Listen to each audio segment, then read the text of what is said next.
it was important. It wasn't it hadn't been relevant, I think, today, that she was devoted to God in a way for a moment. She was lured by this kind of idealization of like eternal love, and is really strong. And she, I think, after, I can't remember now, after the breakup with Rudolf or the first insight with Leon, she's again like devoting herself in a way, a little bit. She has this phases.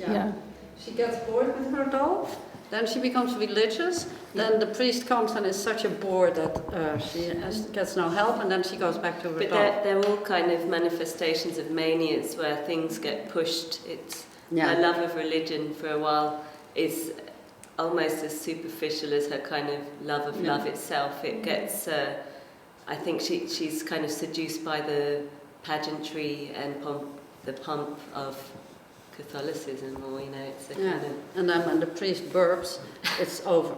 Right? No, that's the sort of thing. There is religion. We didn't put in any religion simply because for today we didn't think it would be general enough. There are lots of people still having religion, but that's not... and so it would in a lot of countries with different religions, and then you get that sort of quarrel. We didn't think it was necessary because her religious phase is like her phase that she drinks 35 cups of tea and doesn't eat, and then her bulimia, it's all the same kind of craving for something. But a very poignant detail that you may want to see when you look again at scene 8 is that her death dress actually has a gap here because she's too fat for it. Now, not that she had a death dress ready to die in, but it was just what she had on, and she was already too fat for it because of the bulimia. And I find that every time I see it, it breaks my heart to see her, even in this moment, her dignity being assaulted by this overconsumption. And that sort of thing. And so you don't need religion for that. We also didn't bring the child in at the death scene, for example, because we didn't want to expose the child to that. There are certain things that you cannot ethically do today in making a film that Flaubert could do because he was just writing. There was no child involved who would be hurt. But I mean, if you just imagine that happened, He was also censored. He was censored. Well, there was this whole big trial. That's a whole other very interesting question. Is that he got actually acquitted?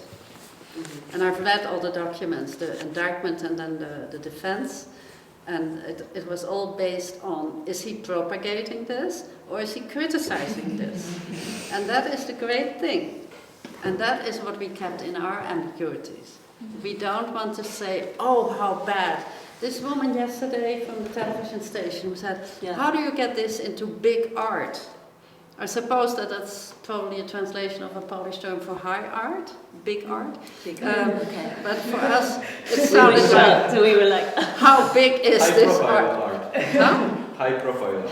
Yeah, I guess it means something like this venerable art. And this is exactly what we were trying to do, is get that aesthetic distance replaced by an aesthetic proximity. That actually would do everything against what we would like this project to do. And but we don't want it to be socialist propaganda, for example. That's not, and that wouldn't fly in this country, I'm sure, but it wouldn't also, I mean, that would be an abuse of art. We want art to do its work of binding, sensually binding, so that in that bond you are compelled to think because you're so close to it. That's our sense of aesthetic. Contact spaces,